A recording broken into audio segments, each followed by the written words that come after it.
एक ओंकार। श्री वाहिगुरु जी की फतेह। पातशाही दसवीं। कबियो बाज बेनती चौपई। हमरी करो हाथ दे रक्षा, पूरन होए चित्त की इच्छा। तव चरणन मन रहे हमारा, अपना जान करो प्रतिपारा। हमरे दुष्ट सबै तुम कावहो, आप हाथ दे मोहे बचावहो। सुखी बसै मोरो परिवारा, सेवक सिख सबै करतारा। मोर अच्छा निज कर दै करिय, सा बैरन को आज संघरिय।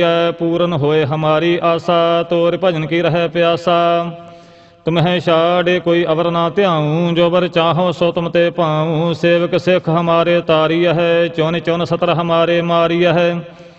आप हाथ दे मुझे उबरिय, मरण काल का त्रास निवरिय। हूजो सदा हमारे पच्छा, श्री अस तुझ जू करिय हो रक्षा।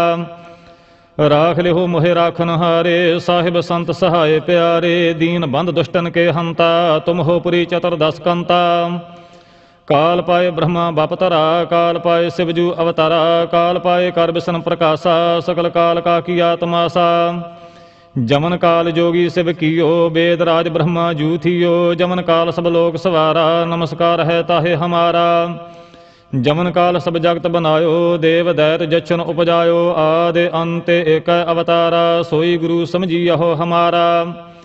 नमस्कार तिसही को हमारी, सकल प्रजा जन आप सवारी। सेवकन को सब गुण सुख दियो, सतरन को पालमु बद कियो। घट घट के अंतर की जानत, भले बुरे की पीर पशानत। चीटी ते कुंचर स्थूला, सब पर कृपा दृष्टि कर फूला। संतन दुख पाए ते दुखी, सुख पाए साधन के सुखी। एक एक की पीर पशान, घट घट के पट पट की जान। जब उदकर्ख करा करतारा, प्रजा धरत तब देह अपारा। जब आकर्ख करत हो कब हूँ, तुम मैं मिलत देह धर सब हूँ। जेते बदन सृष्ट सब धारै, आप अपनी बूझ उचारै। तुम सब ही ते रहत निरालम, जानत वेद भेद अर आलम। निरंकार निर्विकार निर्लंभ, आदि अनील अनादि असंभ। ताका मूढ़ उचारत भेदा, जाको भेव न पावत बेदा।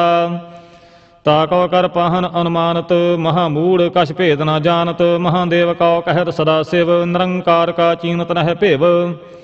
आप अपनी बुद्ध है जेती, बरनत भिन भिन तोहे तेती। तुमरा लखा न जाए पसारा, केह बेदे सजा प्रथम संसारा। एक रूप अनूप स्वरूपा, रंग भयो राव कही भूपा। अंडज जेरज सेतज कीनी, उत्पुज खान बहोरे राचे दीनी।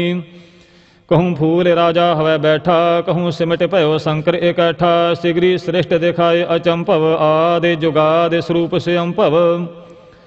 अब रक्षा मेरी तुम करो, सिख उबार असिख संघरो। दुष्ट जते उठवत उत्पाता, सकल मलेश करो रण घाता।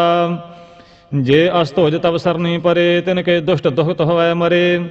पुरख जमन पग परे तिहारे, तिनके तुम संकट सब टारे। जो कल को एक बार त्यह है, ताके काल निकट नह अह। रक्षा होए ताहे सब काला, दुष्ट अरिष्ट टरै तत्काला। कृपा दृष्टि तन जाहे निहर हो, ताके ताप तनक मह हरि हो। रिद्धे सिद्धे कर्मो सब होई, दुष्ट शाह श्वै सकै न कोई। एक बार जिन तुम्हें संभारा, काल फास्ते ताहे उबारा। जिन नर नाम तिहारो कहा, दारिद दुष्ट दोख ते रहा। खड्ग केत मैं शरण तिहारी, आप हाथ दे लिहो उबारी। सर्ब ठार मोहो सहाई, दुष्ट दोख ते लिहो बचाई। कृपा करी हम पर जग माता, ग्रंथ करा पूर्ण सुभराता। किल बिख सगल देह को हरता, दुष्ट दोखियन को क्षय करता। श्री अस्तुज जपह दयाला, पूरन करा ग्रंथ तत्काला। मन बांछित फल पावै सोई, दुख न दिसै व्यापत कोई। अड़िल सुनै गुंग जो याहे, सो रस न पावई। सुनै मूढ़ चित लाए, चतुरता आवई। दुख दर्द पह निकट न तिन नर के रह। हो जो या की एक बार, चौपई को कह चौपई। संबत 17 सहस पणिजै, अर्ध सहस फुन 3 कहजै। भाद्रव सुदी अष्टमी रविवारा, तीर सुतुद्रव ग्रंथ सुधारा सवैया। पाए गहे जब ते तुमरे, तब ते को आँख तेरे नहीं आन्यो। राम रहीम पुराण कुरान, अनेक कहे मत एक न मान्यो। सिमृत शास्त्र वेद सबै, बहु भेद कहे हम एक न जान्यो। श्री असपान कृपा तुमरी कर, मैं ना कहो सब तोहे बखान्यो। दोहरा सगल द्वार को छाड़ कै, गह्यो तुहारो द्वार। बाहे गहे की लाज अस गोबिंद दास तुहार। सगल द्वार को छाड़ के गह्यो तुहारो द्वार। बाहे गहे की लाज अस गोबिंद दास तुहार।